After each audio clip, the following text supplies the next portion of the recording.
A senhoria tem 10 minutos inicialmente.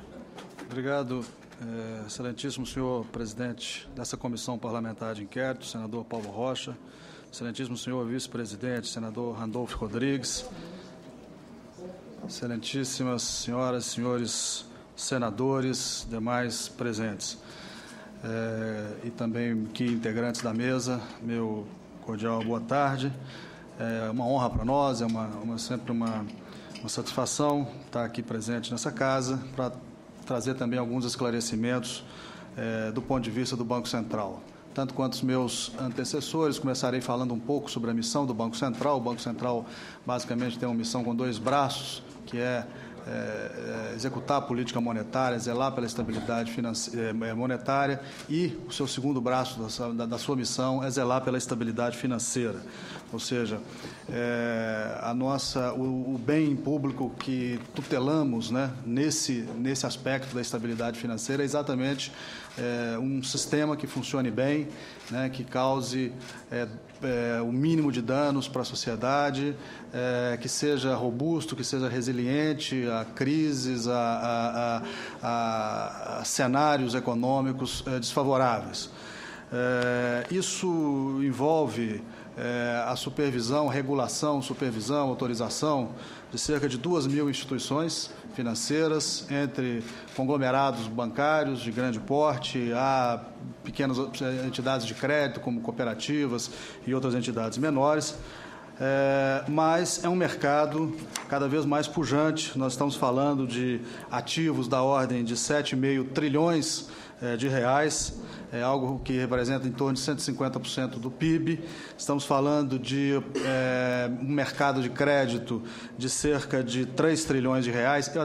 Eu trouxe algumas lâminas, senhor presidente, que foram distribuídas com um pouco desses números que ficam aí. Eu não vou me deter nessa lâmina a lâmina, porque o tempo é curto, mas nessas lâminas tem esses dados, tem esses números que trazemos aqui para mostrar um pouco dessa dimensão, né, do nosso sistema financeiro, do nosso mercado de crédito, do nosso mercado de câmbio. No sistema financeiro, essas operações de crédito, por exemplo, que representa hoje em torno de 95% do risco do sistema financeiro, ela envolve registro, por exemplo, no Banco Central, de cerca de 435 milhões de operações que são registradas no Banco Central, num sistema de registro de crédito.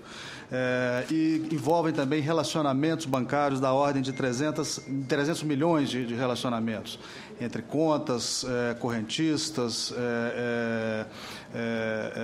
titulares e não titulares de contas. Do ponto de vista do mercado de câmbio, nós temos hoje um mercado que gira diariamente algo como 9 bilhões de dólares por dia, entre mercado primário e mercado interbancário. São cerca de 30 mil operações por dia, todas essas operações registradas nos sistemas do Banco Central. No ano de 2014, foram cerca de 2,2 trilhões de dólares em volumes contratados de câmbio. Nós temos um sistema de pagamentos brasileiro, também gerenciado, supervisionado pelo Banco Central, que envolve cerca de 3,3 milhões de transações por mês. Nesse sistema de pagamentos, gira em movimentações financeiras cerca de um PIB brasileiro por semana. Quer dizer, eu estou dando um pouco essa dimensão, porque são números e sistemas que são gerenciados pelo Banco Central, que são input extremamente importante para a supervisão do Banco Central, tanto no que diz respeito a esse monitoramento, como eu estava dizendo, da estabilidade do sistema financeiro, quanto do acompanhamento e avaliação de cada uma dessas entidades supervisionadas isoladamente. A supervisão do Banco Central, ela tem basicamente dois focos. O foco que a gente chama macroprudencial, que procura avaliar o sistema financeiro como um todo, o mercado de crédito, o mercado de câmbio, a solidez, a rigidez desse sistema, a rigidez dos sistemas de pagamento, né? Semestralmente divulgamos o nosso relatório de estabilidade financeira, o fizemos outro dia, divulgando o relatório do segundo semestre de 2014, onde mostramos exatamente a evolução dessa visão macroprudencial dos riscos à estabilidade. E temos a visão microprudencial, que é onde vamos verificar a saúde, a rigidez, o funcionamento, a viabilidade das entidades supervisionadas individualmente. Como eu disse, variam desde, às vezes, uma pequena cooperativa, uma pequena corretora ou financeira, até grandes e enormes conglomerados bancários. Para fazer esse trabalho, dentro dessa visão microprudencial, nós temos, portanto, dois enfoques, basicamente.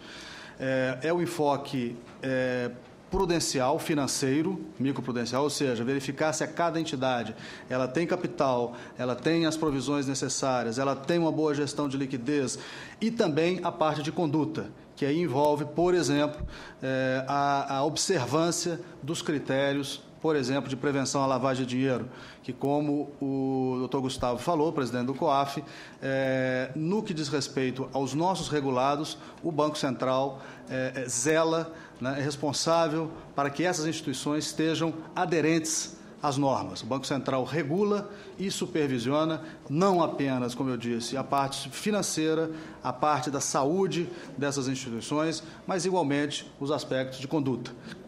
Dentre eles, a observância às regras de lavagem de dinheiro.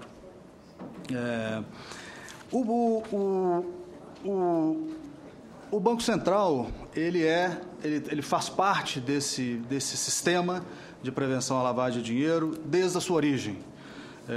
Desde a publicação da lei de 1998, que criou o COAF, o Banco Central, ainda em 98, editou a primeira circular e a primeira carta circular, exatamente criando as primeiras regras para os nossos supervisionados, ou seja, critérios de controle que as instituições precisavam implementar. Então, o Banco Central, desde o início, atuou de forma a levar as instituições a se adequar, a se adaptar a esse novo arcabouço legal.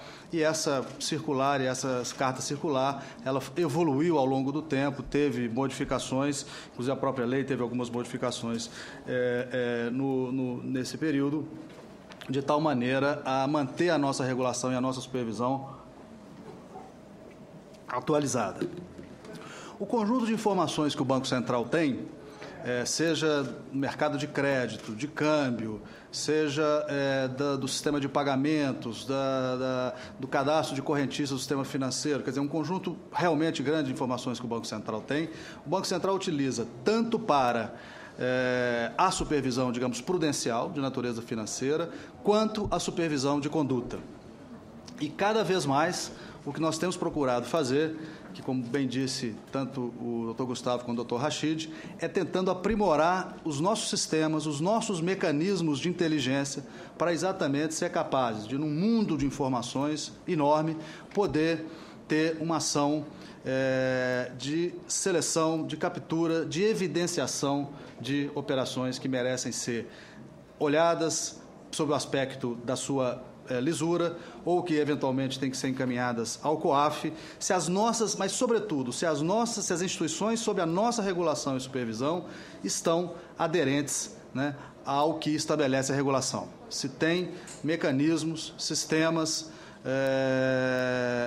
controles, uma governança, que permita que elas cumpram o que o COAF, de forma a prestar ao COAF essas informações que são um input extremamente importante para o trabalho de inteligência do sistema como um todo. E, como eu disse, cada vez mais nós temos procurado criar inteligência para, cruzando essas bases de dados com outras a que temos acesso, seja por convênio com a Receita, com outros órgãos reguladores ou outros cadastros públicos, procurar cada vez melhor identificar eventuais desvios. Isso tanto do ponto de vista do tema que hoje é o tema principal aqui da CPI, relacionado a eventuais processos de lavagem de dinheiro, mas igualmente para a detecção de eventuais fraudes financeiras. né? Nós desenvolvemos nos últimos anos, inclusive com a própria experiência que tivemos, ferramentas estatísticas bastante sofisticadas para identificar, dentro de volumes enormes de operações de crédito, variações de padrões que pudessem indicar existência de fraude, existência de ativo insubsistente, coisas dessa natureza. Então, esse tem sido o esforço e, sem dúvida nenhuma, acho que o Banco Central tem conseguido avançar. Evidentemente que é um processo contínuo, tanto do Banco Central quanto dos demais órgãos públicos envolvidos nessa atividade de zelar pela estabilidade e pela conduta do mercado, é um desafio sempre permanente. Mas hoje pode dizer que nós temos um sistema financeiro, do ponto de vista financeiro, muito sólido, muito robusto, tanto do ponto de vista de provisões, de liquidez, de capital. Temos as nossas instituições hoje todas muito bem preparadas para se adequar ao novo arcabouço de regulação de capital e de outros indicadores financeiros, que é o conhecido Acordo de Basileia III. Temos tido avaliações de pares, avaliações bastante satisfatórias, bastante interessantes, como, por exemplo, dentro do próprio âmbito do GAFI, como já foi dito aqui. Temos uma avaliação que é feita e revisada a cada 2 anos, que é feita pelo Banco Mundial e pelo Fundo Monetário Internacional, que avalia a qualidade da supervisão, né? E a avaliação que a supervisão no Brasil teve foi realmente uma das melhores do mundo, um padrão realmente realmente bastante bem avaliado e, evidentemente, também todos os controles dos órgãos, tanto internos quanto externos de controle. Tivemos uma auditoria do TCU no ano passado, uma auditoria sobre a supervisão bancária no Banco Central, uma auditoria bastante robusta. Por quê? Porque os órgãos, as cortes de contas, não apenas no Brasil, mas no mundo inteiro, que se reúnem em torno de uma associação, elas verificaram que a crise financeira de 2008 era uma crise que, embora tivesse origem no sistema financeiro, no sistema bancário, em muitas das vezes elas iam cair no colo dos tesouros, no colo do erário. Então, as cortes de contas dos países entenderam que era fundamental para eles conhecerem a qualidade da supervisão bancária de seus países, da regulação e supervisão bancária de seus países. Então, isso está sendo um trabalho feito, acho que por várias cortes de contas, e o Banco Central também teve, no ano passado, uma avaliação bastante detalhada do Tribunal de Contas, que pôde conhecer bem de perto a nossa atividade. Em relação especificamente à prevenção à lavagem de dinheiro, como eu disse, o nosso objetivo principal, nossa missão principal é regular, né, as nossas entidades supervisionadas, definir aquelas situações onde elas devem comunicar ao COAF, onde elas devem, como elas devem proceder do ponto de vista dos registros, dos controles, da guarda de toda essa documentação, para que elas cumpram esse papel previsto na Lei 9.613. E, evidentemente, participamos do colegiado do COAF, então também integramos esse sistema, bem descrito pelo Dr. Gustavo, que é um sistema que exatamente procura juntar um número significativo de órgãos, tanto para compartilhar informações, quanto para pensar ações, né, de inteligência. E, evidentemente, que se deparamos com indícios desse tipo de prática, de lavagem de dinheiro, nós também fazemos comunicações ao COAF e, evidentemente, se há indícios de crime, inclusive por força de lei, e, evidentemente, ao Ministério Público Federal. Então, hoje o que está em vigor sobre lavagem de dinheiro é a Circular 3461, de 2009, que, apenas concluindo, presidente, que teve algumas mudanças aí no caminho, e a Carta Circular 3542, de 2012. Como eu disse, desde a origem da aprovação da lei, da primeira legislação de prevenção à lavagem de dinheiro, da lei de 1998, o Banco Central emitiu as primeiras regulamentações para o sistema financeiro. E de lá para cá vem procurando, como eu disse, aperfeiçoar os nossos próprios mecanismos e sistemas de controle e aperfeiçoar também o nosso processo de supervisão. Criamos recentemente o Departamento de Supervisão de Conduta, que é um departamento especificamente voltado para isso, exatamente para apartar um pouco as questões de natureza financeira das questões de natureza de conduta. Criamos um comitê estratégico de gestão internamente ao Banco Central para juntar todas as áreas, regulação, supervisão, autorizações, jurídica, para, enfim, ter uma ação cada vez mais articulada em relação a esse tema. E desenvolvemos alguns sistemas que depois também, havendo tempo, a gente pode destacar.